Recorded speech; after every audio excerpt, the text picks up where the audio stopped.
বিসমিল্লাহির রহমানির রহিম। আজকে আমরা ত্রিকোণমিতির সূত্র সমূহ নিয়ে আলোচনা করব। আমরা একটি ষড়ভুজের সাহায্যে এই ত্রিকোণমিতির সূত্রগুলো আমরা অতি সহজে আয়ত্ত করতে পারবো এবং মনে রাখতে পারবো। আমরা এই ষড়ভুজের প্রথম আমরা যে ঘরটা ধরেছি তার tan এবং এর বিপরীত পাশে রেখেছি cot।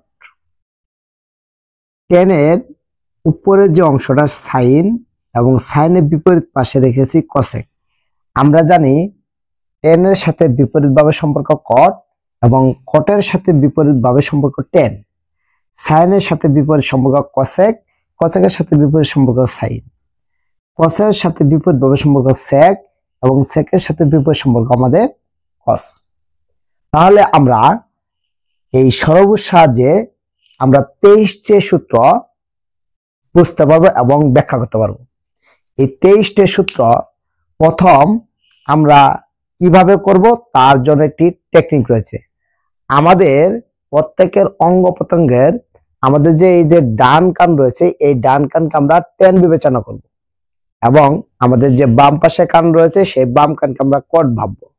তাহলে আমাদের এটা যদি এই ডান কান যদি আমাদের tan হয় তাহলে আমাদের বাম কান cot হবে এবং এই ডান কানের উপরে যে আমাদের ভুরু সেই ভুরু বরাবর আমরা একে sin ভাববো এবং আমাদের এই থুতার এই নিচের অংশটাকে আমরা cosec ভাববো।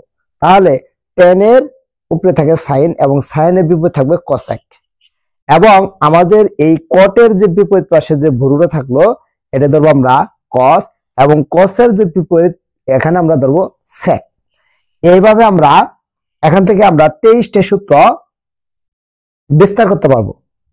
যেমন আমরা প্রথমে বলতে পারি আমাদের ত্রিকোণমিতি অনুসারে sin থিটা, তাহলে sin theta is equal 1/cosec theta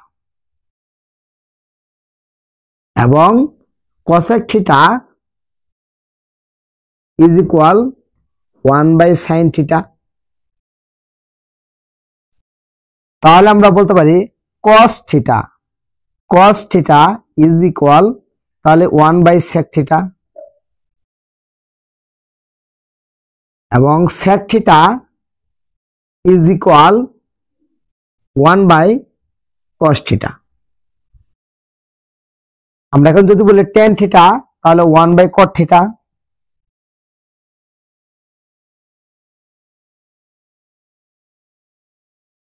এবং আমরা যদি বলি cot থিটা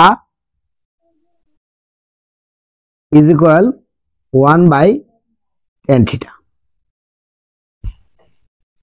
এখানে আমরা এই ষড়ভুজ আকার আমরা 6টি সূত্র অতি সহজে পেয়ে গেলাম।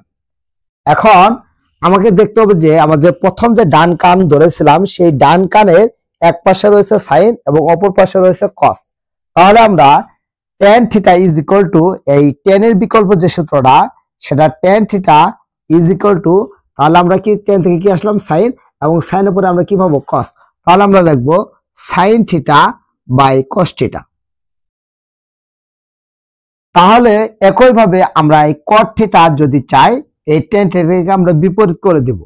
tan থিটা মান যদি আমরা পাই sin বাই cos তাহলে cot থিটা আসবে cos বাই sin থিটা। তাহলে আমরা একে একে 8টি সূত্র এখানে প্রয়োগ করলাম।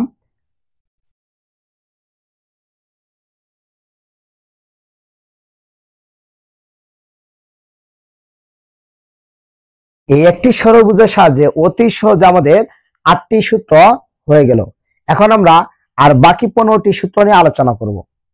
আচ্ছা, আমরা এই ষড়ভুজের 6টা কোণা রয়েছে tan, cot, sin, cosec, cos, sec।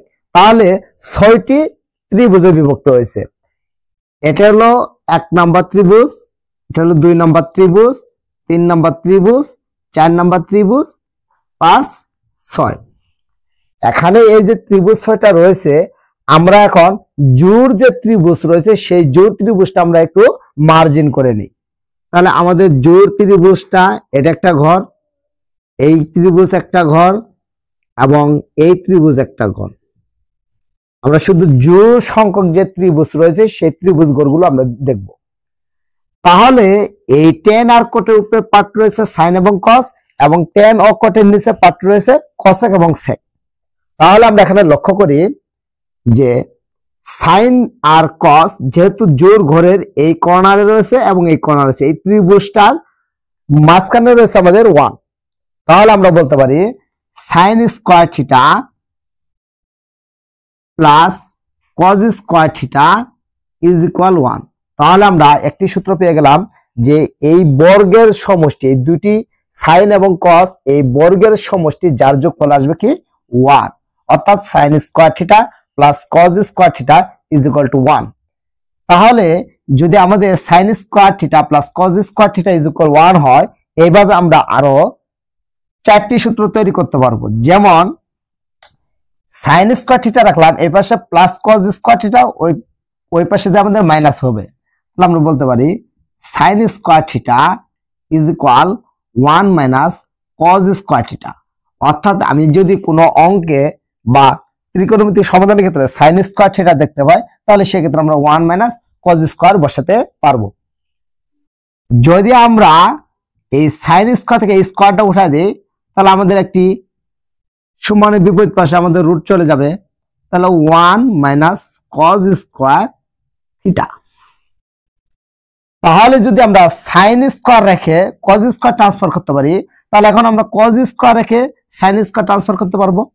তাহলে আমরা লিখতে পারি cos square theta is equal 1 minus sine square theta. তাহলে আমরা cos theta is equal root over 1 minus sine square theta. তাহলে আমরা এই একটি সূত্র দ্বারা আমরা আরো 4টি সূত্র তৈরি করতে পারলাম। শুধু আমাদের মনে রাখতে হবে এই ষড়ভুজের উপরের যে পার্টটা রয়েছে সেটা জোর করে এক পাশে রয়েছে সাইন, অপর পাশে রয়েছে কস, সুতরাং sine square plus cos square is equal to 1। তাহলে আমরা এইভাবে এই সূত্রটা জানা যদি থাকে, তাহলে আমরা আরো 4টি সূত্র করতে পারবো। এরপরে নেক্সট যে সূত্র, আমাদের এই নিচের পার্ট, যেহেতু নিচের পার্ট, তাহলে উপরের পার্ট থাকলে মাঝখানে প্লাস হবে, আর যদি নিচের পার্ট হয় মাঝখানে মাইনাস হবে, তাহলে নিচের পার্ট তো নিচ থেকেই যাবে, সুতরাং উপরের পার্ট তো এদিক থেকে আসবে আর নিচের পার্ট নিচ থেকে যাবে। তাহলে আমরা বলতে পারি যে cosec square theta minus cot square theta is equal 1। তাহলে আমাদের cosec square theta minus cot square theta is equal 1। তাহলে আমরা এখান থেকে আরো 4টি সূত্র তৈরি করতে পারি।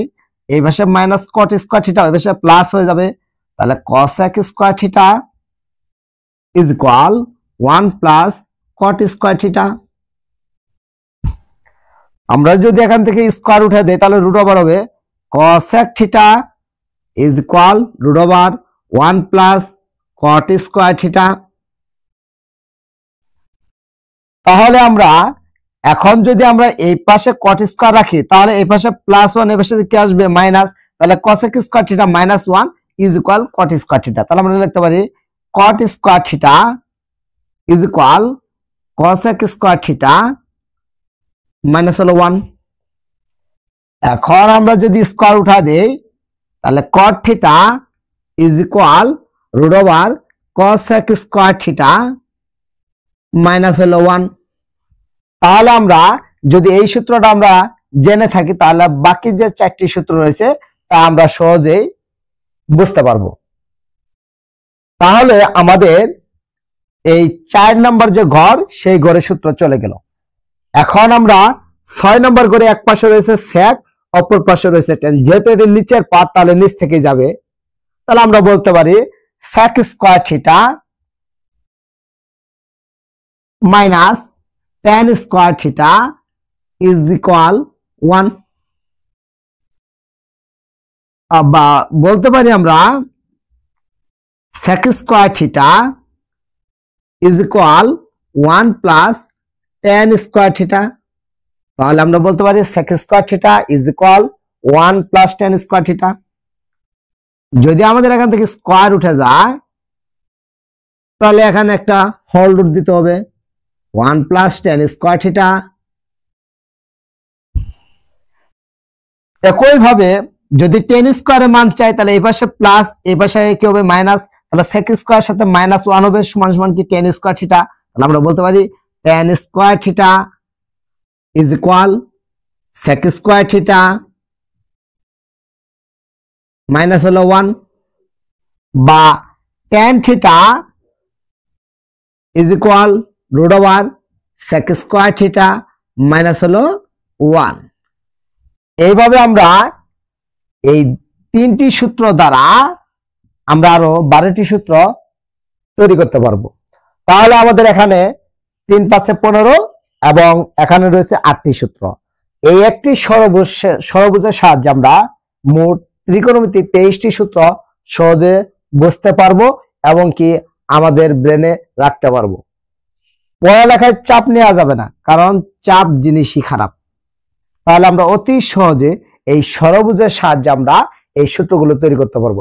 তাহলে মনে রাখা বিষয় হলো আমাদের এই ডান কান আমরা যদি টেন ধরি, বাম কান আমাদের কট হবে, এবং ডান কানের উপরে যে আমাদের চোখের উপরে যে ভ্রু রয়েছে সেটা যদি আমরা সাইন ধরি, আমাদের থোতার এই কর্নারে থাকবে কসেক, এবং কি আমাদের যদি এখানে থাকে কস তাহলে এখানে হবে সেক। তাহলে 1টা হলো আমাদের এই যে আমাদের মুখমণ্ডলে একটি সুন্দর জায়গা রয়েছে নাক, সেই নাকটা আমরা 1 বিবেচনা করতে পারি। এইভাবে আমরা মোট 23টি সূত্র অতি সহজে মনে রাখতে পারি। তাহলে দেখা হবে পরবর্তী ভিডিওতে। এই সূত্র প্রতিষ্ঠা করা হলো, এরপর আমরা এই সূত্রের সাহায্যে কিভাবে গাণিতিক সমস্যাগুলো সমাধান করতে পারবো তারপরেও ভিডিওতে আলোচনা করা হবে। ধন্যবাদ সকলকে। যদি ভিডিওটি ভালো লাগে তাহলে একটি লাইক, কমেন্ট এবং শেয়ার করে দিবে। সকলকে আমার সালাম, আসসালামু আলাইকুম।